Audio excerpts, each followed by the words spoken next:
Um, have you heard on the news that there's a group that's the National Safety Council wants to ban talking on cell phones in your car and make it just flat out against the law in all 50 U.S. states. And I wanted to get your input and your thoughts on that. I kind of share mine.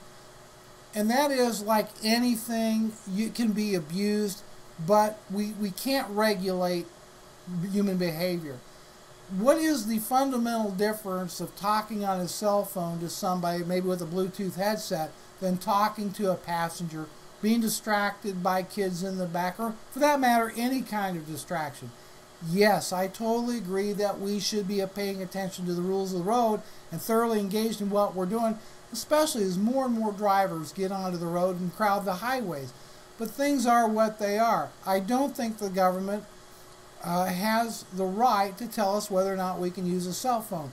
Now, that being said, if you have caused an accident because of your cell phone, God forbid you should kill somebody, injure somebody, or your passengers, or even yourself, then I think you've got a big, big problem.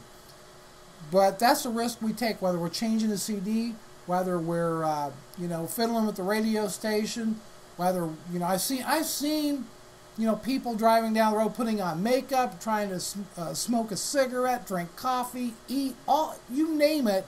I've seen them try to do it on the road.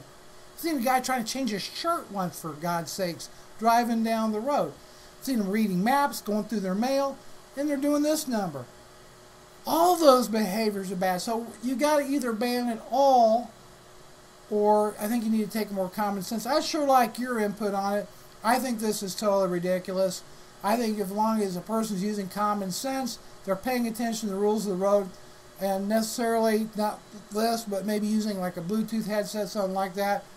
I think as long as they're driving okay, let it go. It's just technology. It's the way things are going.